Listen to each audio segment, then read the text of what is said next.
job as an associate medical examiner is to perform autopsies and to determine cause and manner of death. All right. How long have you worked for the Hillsborough County Medical Examiner's Office? I've worked for Hillsborough County for just over 6 years. Can you tell the jurors your educational background?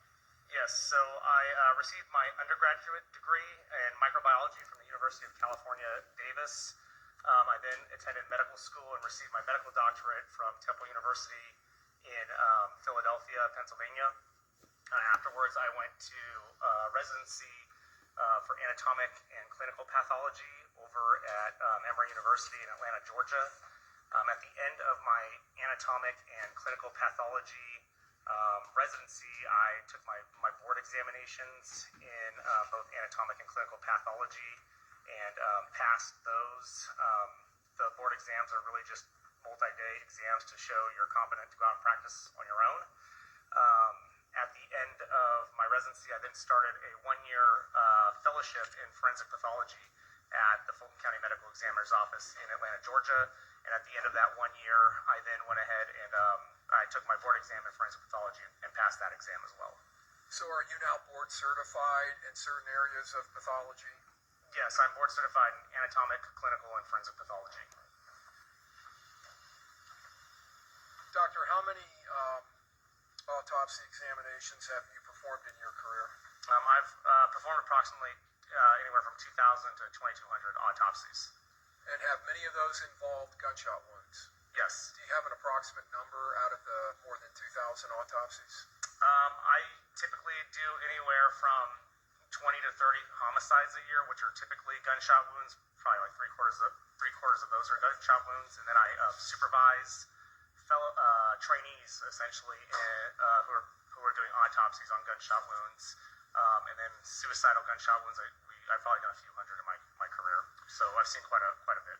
Is the medical examiner's office here in Hillsborough County, is it related in some fashion as a teaching institution to the University of South Florida's medical school? Yes. How so? So the medical examiner's office here, we teach resident physicians how to perform autopsies. We also teach fellows who have completed their residency how to be forensic pathologists and how to perform the job duties of a medical examiner. And they get on-the-job training at the medical examiner's office here? Yes, correct. Can you tell the jurors, as far as medicine, the area of forensic pathology, what that deals with? Yes, so forensic pathology is the study of natural disease and trauma and how either the disease or trauma causes or contributes to someone's death. Doctor, have you testified previous to today as an expert in the area of forensic pathology and medicine? Yes, I have. Approximately how many times? Approximately a dozen times. In what jurisdictions? Both here in Hillsborough County and in Fulton County in Georgia. The term cause of death, what does that term mean? So the cause of death is defined as the initial disease process or injury process that starts the chain of events that leads to a person's death. And the term manner of death? So manner of death is a statistical classification scheme that medical examiners use. It's a medical classification scheme that kind of synthesizes all the data that we have from autopsy, from toxicology testing, from circumstances, and we try to fit deaths into these categories for statistical purposes. What are the other manners of death other than homicide? Besides homicide, there are natural manners of death, which are things like cancer or high blood pressure. We have accidental manners of death, which are things like car accidents, drug overdoses. We have suicide as a manner of death, which would be self-inflicted injury that led to a person's death. And then we have an undetermined category where we, after all of our investigation, we can't really determine or place it into one of those categories neatly, so we consider them undetermined. Okay, so I'm going to draw your attention to this case, a case involving a decedent by the name of Charles Jones. Was Mr. Jones' body transported at some point to the medical examiner's office? Yes. Okay. And was there an autopsy performed on his body? Yes, there was. All right. And was that by Associate Medical Examiner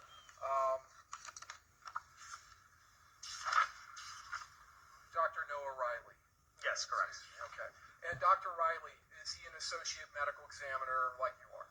Yes, he is. At the Hillsborough County Medical Examiner's Office?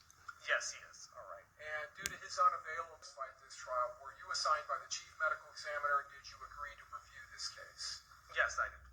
And I want to talk to you about that, but did you agree to review items in this case to come to your own conclusions as to cause and manner of death? Yes, I did. And is that a common practice in forensic pathology and here at the Medical Examiner's Office in Hillsborough County? Yes, it is. When fellows that come in from the University of South Florida and they perform autopsies and render cause and manner of death, frequently they will take jobs in other locations throughout the United States. Yes, that's correct. And in those situations, do you and other doctors who have permanent positions here at the Medical Examiner's Office, do you also substitute testify in those cases? Yes, we do. Okay.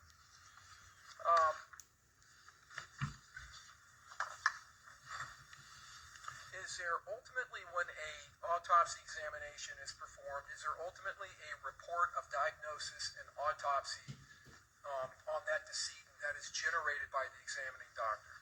Yes, there is. And is the examination of the decedent in the autopsy procedure, is it commonly photographed or documented in a photographic manner by the medical examiner's office? Yes, throughout the autopsy process, really throughout from the time the body gets to our office to the time we complete the exam, we're doing digital photography. So in this case, we're dealing with Hillsborough County Medical Examiner Department file number 2405732 involving Charles Jones. That number, that file number, is that unique to him and to his file in your office? Yes, it is. Okay.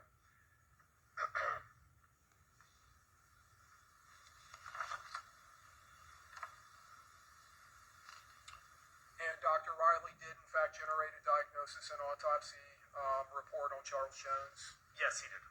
Does that report follow a certain format that is generally followed at the medical examiner's office? Yes. And have you had an opportunity to review that report? I did. As part of my review, I reviewed the autopsy report, yes.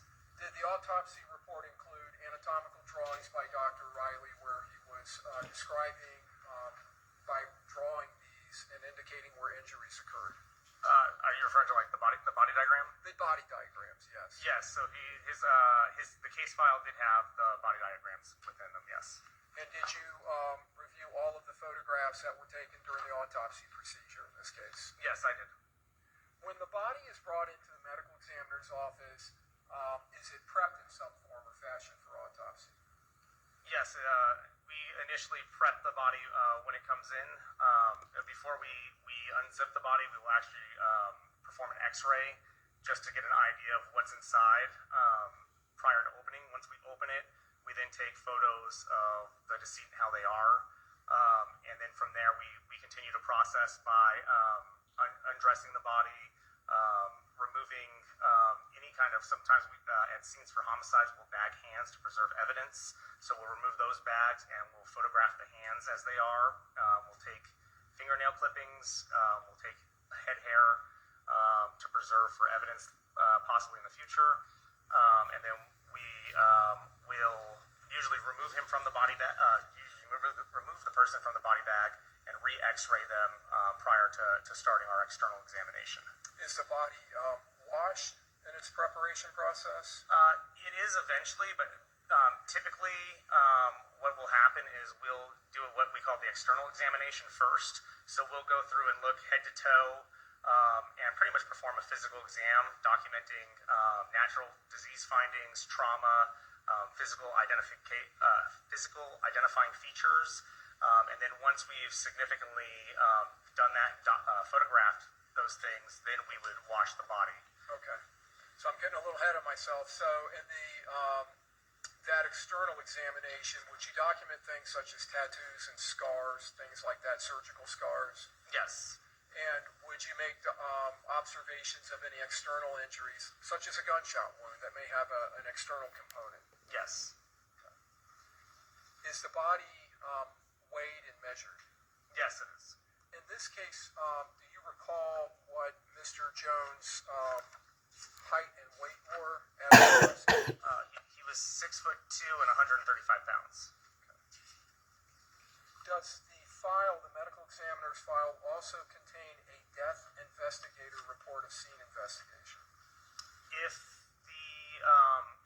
scene response, then yes, it will have a scene report or some kind of documentation of the scene findings. In this case, was there a death investigator report, a scene investigation?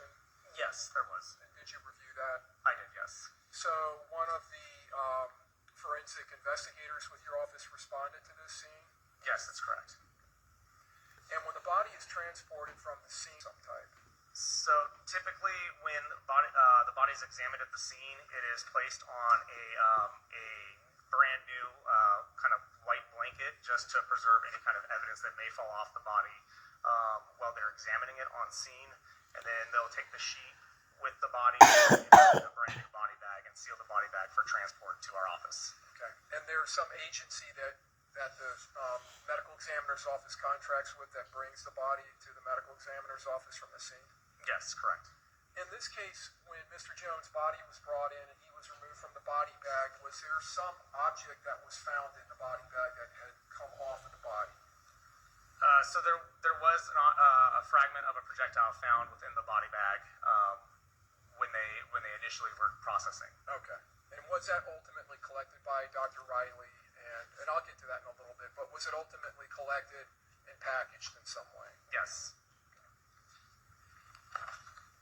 Based on your review, Dr. McCormick, have you come to an opinion as to Charles Jones? Well, let me rephrase that. Have you come to an opinion as to a reasonable degree of medical certainty as to Charles Jones' cause of death? Yes. And what is that? His cause of death is gunshot wounds to the torso. And have you come to an opinion to a reasonable degree of medical certainty as to Charles Jones' manner of death? Yes. And what is that? Homicide.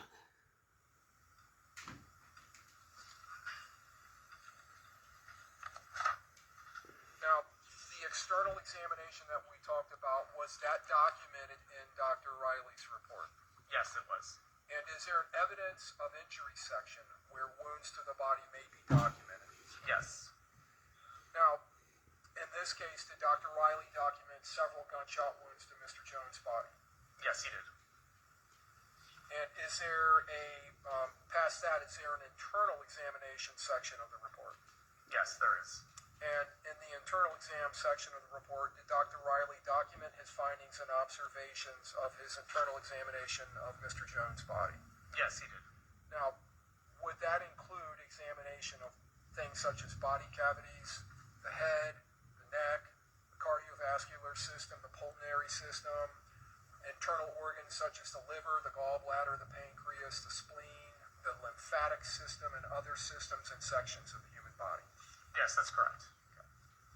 And is one of those sections referred to as the musculoskeletal section? Yes, that's correct.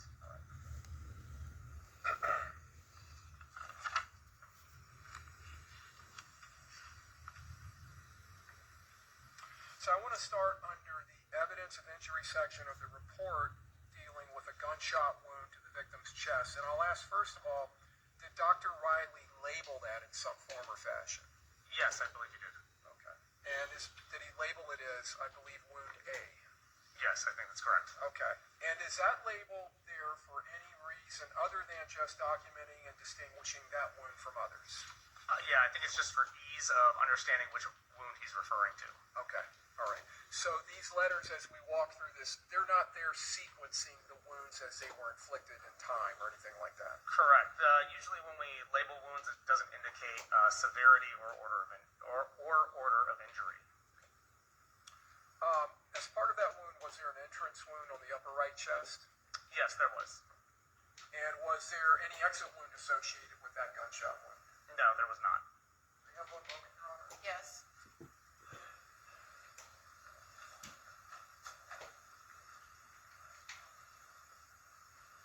Your Honor, we would tender states 32A is an alpha through triple W is in whiskey.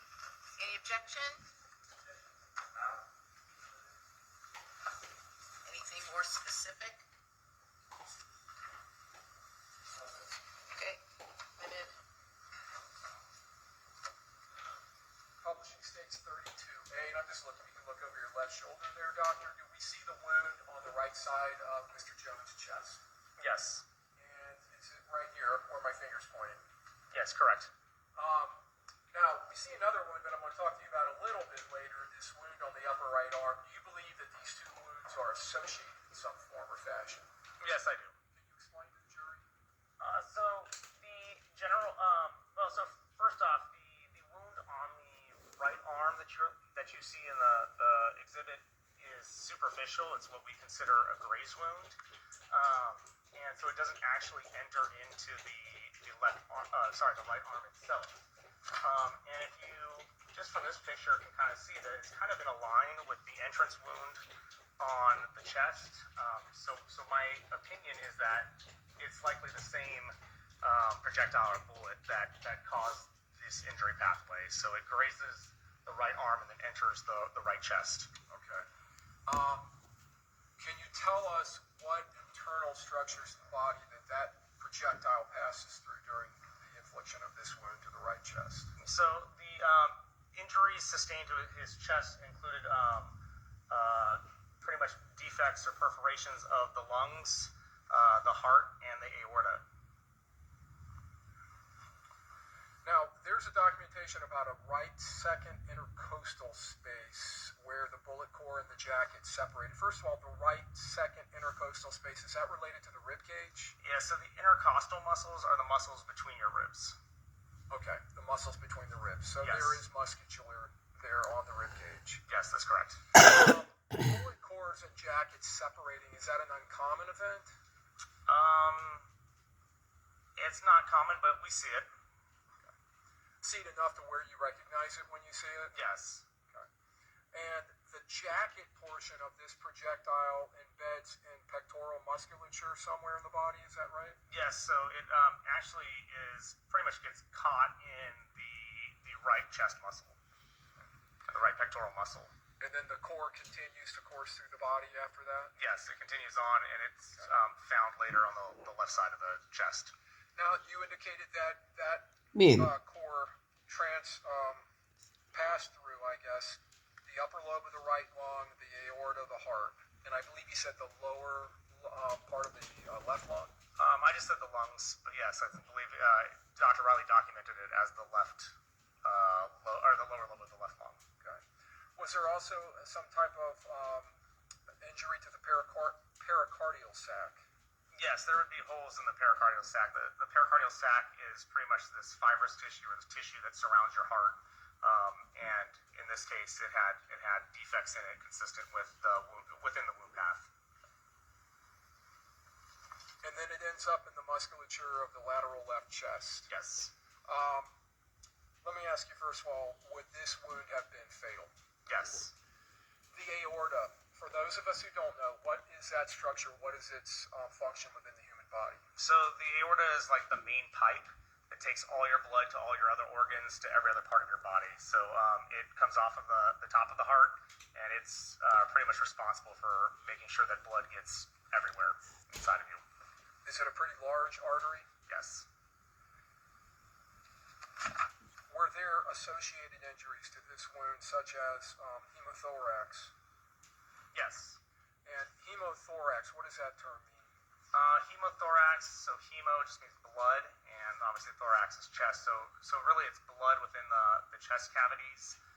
So you have some really minuscule space between your lung and the inside of your chest wall, and fluids can accumulate there. So there's a buildup of blood in those spaces. Was there a documented amount of 700 milliliters of liquid and clotted blood in the right pleural cavity? Yes. What is the right pleural cavity? Again, this is the right. The pleural cavity is the space between the lung and the chest wall. And then there was a left hemothorax consisting of 1,100 milliliters of liquid and clotted blood in the left pleural cavity, so the same area on the left side of the body. Correct. And then another 50 milliliters of liquid and blood in the pericardial sac, which you've already told us is a sac that it surrounds the heart. Yes, correct. So we're talking about almost 2 liters of blood just in this wound. Yes. Is that a significant amount of blood and bleeding? Yes, that is. What is the total volume in an average adult male? The average adult male can have anywhere from 4 to 5 liters of blood. Was the separated jacket and bullet core, were they recovered? Yes, they were. And were they photographed? Yes, they were. And were they sealed into appropriately labeled envelopes? Yes. So those would have been available for law enforcement to come and pick up? Yes, so anytime we collect evidence such as bullet fragments, we tend to photograph them with the package that we label, and then we place them inside, seal them, and then we will turn them over to law enforcement at the completion of the autopsy. So I'm going to publish Stage 32C. This is just another view of this wound, this grazing wound to the upper right arm, and then the wound to the upper right chest. So the grazing wound, is that going to affect any structures other than the skin and the subcutaneous tissue underneath the skin? No. Okay. So that's just kind of going straight across the skin. Yes. All right. And, all right, let me move on then. With this wound, the way it entered the body and its direction, were you able to determine or, based on your review, the direction of that wound track? Yes, I was. And what was the direction of the wound track? So when we give trajectories, just to understand this, is we don't know what position the person is in when they have these wounds inflicted, right? We move around a lot, we're flexible, and since we can't tell based off the wound track, we have to go by what we call the standard anatomic position. So standard anatomic position is standing upright with your arms extended by your side, your palms forward.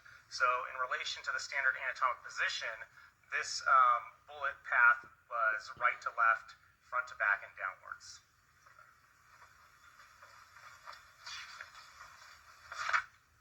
Moving on to a wound that is labeled as B, as in Bravo. Was this a gunshot wound now on the opposite side of the body, the thoracic, lower left back? Yes, this was a gunshot wound in the back. All right. On the left side of the back.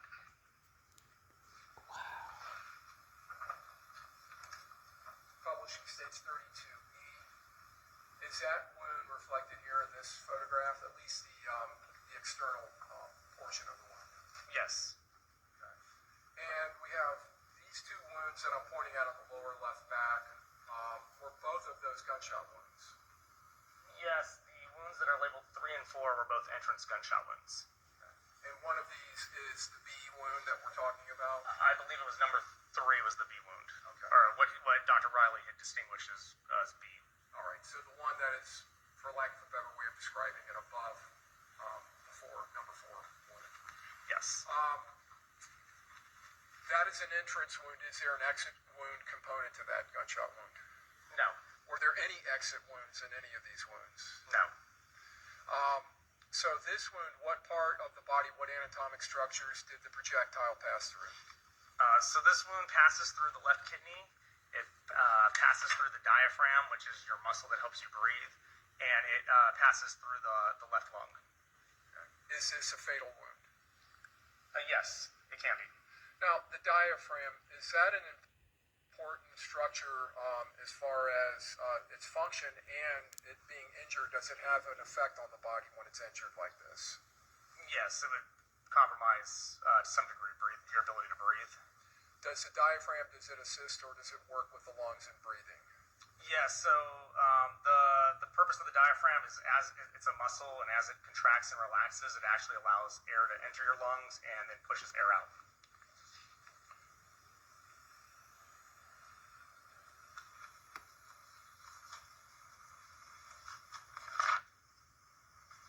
And in this wound, was there a projectile that was recovered? I believe there were fragments recovered from this within the left pleural cavity. A deformed jacketed bullet and a bullet core fragment were recovered? Yes, Okay. that sounds correct, yes. And that would have been in the left pleural cavity, which you've already described, the space between the lung and the chest wall, Yes, correct. and the left kidney, respectively, I believe. Were those projectiles also appropriately sealed into appropriately labeled envelopes? Yes, they were. What was the direction of that wound track? So again, in relation to standard anatomic position, this wound traveled from back to front. It traveled, I believe it was from right to left and upward. All right. I'm sorry, left to right and upward. Left to right and Yes, upward. left to right and upward. So it's on an upward trajectory. Yes, it was pretty steeply upward. to the wound below that, number 4, which is labeled C in the report, is that also an entrance gunshot wound we're looking at? Yes, that is. And is there, well, you've already told us there's no exit wounds in Yes. this autopsy. Okay.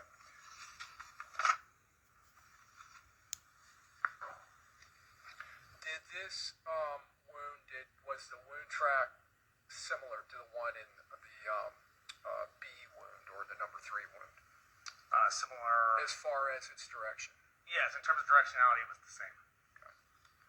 What internal structures were affected by that wound? It only struck the left kidney.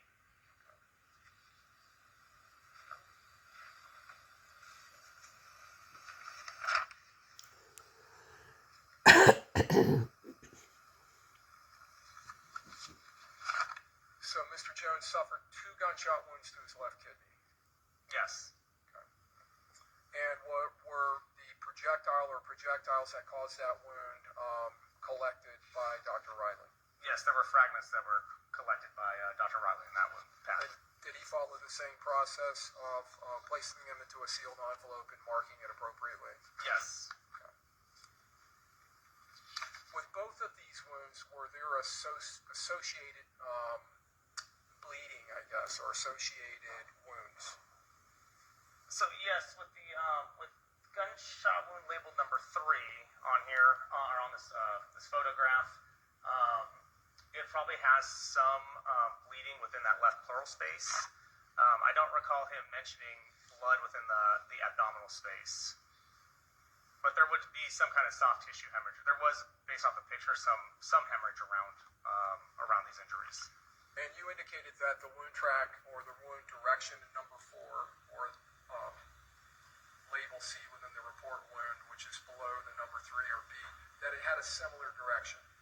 Yes, it was back to front, left to right, and upwards swivel. Okay. So I want to ask, with these wounds to both the chest, the trajectory of the wound through the chest, and the A wound, and then this B and C wound on the victim's back, I want to ask you if those wounds would be consistent with having been caused while the victim was seated in a car by shooters in front of the car, while the victim was both turning to avoid the gunfire and then trying to turn his back to the shooters and crawl through the front 2 seats into the back seat. Yes, they could be consistent with that. Especially the fact that he would be bent over. Would that, in your opinion, would that account for this upward trajectory, or could it, through his body? Yes.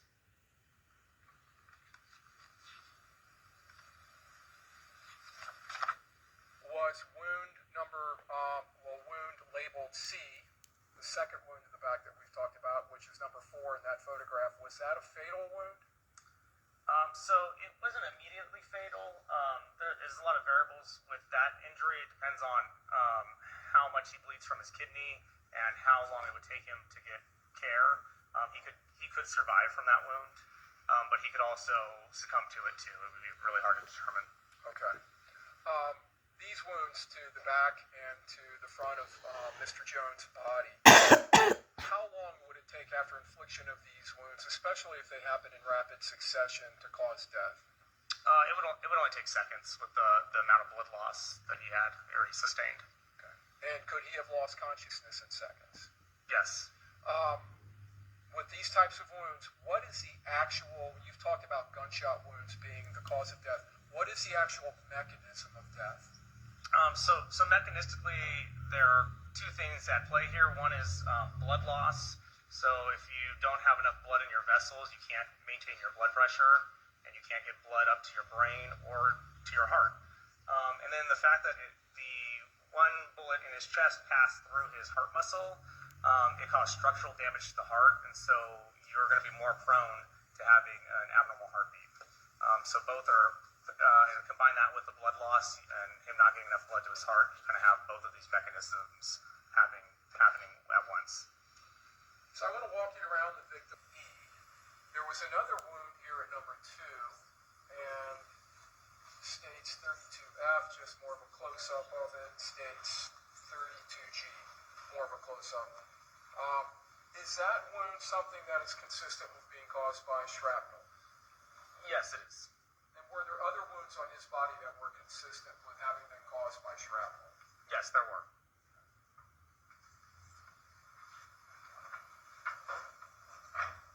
States 32P is in Peter. This incised wound to the victims, that's his left elbow, is that correct? Yes, correct. All right, and this would be the interior or the outside of his arm? This would be the outside of his arm, yes. Okay. Is that a wound that is consistent with having been caused by shrapnel? Yes, it could be consistent with that. States 32Q, just a close-up of it.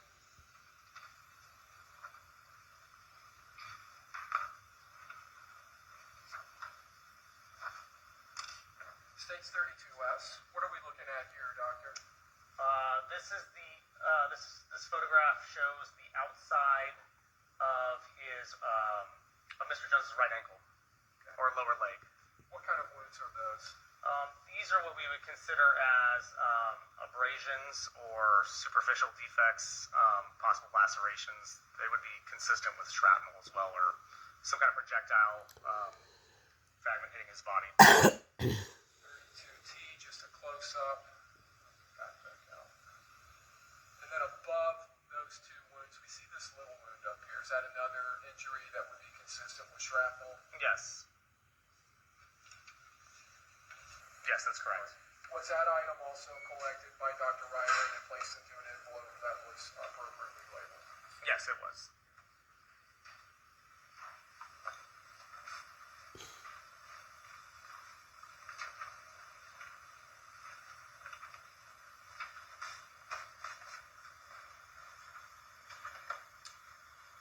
So when we were talking about the appropriate labeling, states 32 double P, that's in Paul.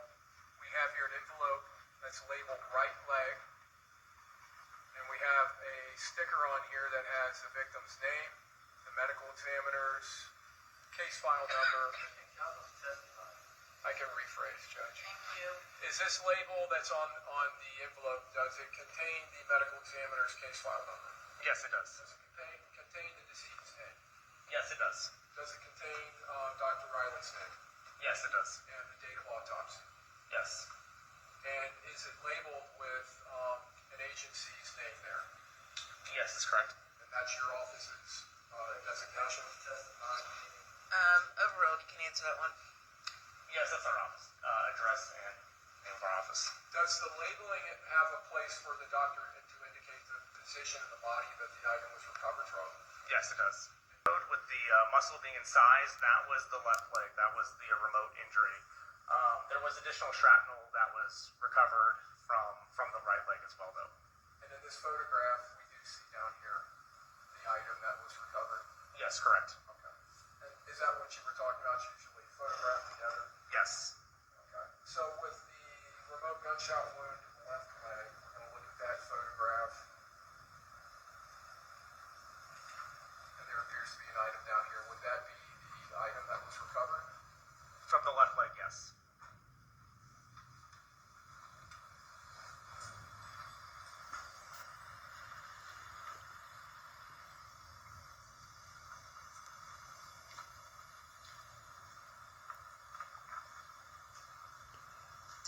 Like, share, and subscribe. Once the items are placed into the envelope, is the envelope sealed in some form or fashion? Yes, it is. How is it sealed?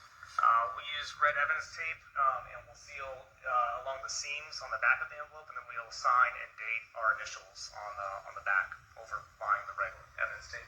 This is 32 WW, W is in whiskey. Does that show the evidence tape and Dr. Riley's signature in the tape? Yes. And is he following your standard operating procedure as far as sealing those envelopes? Yes.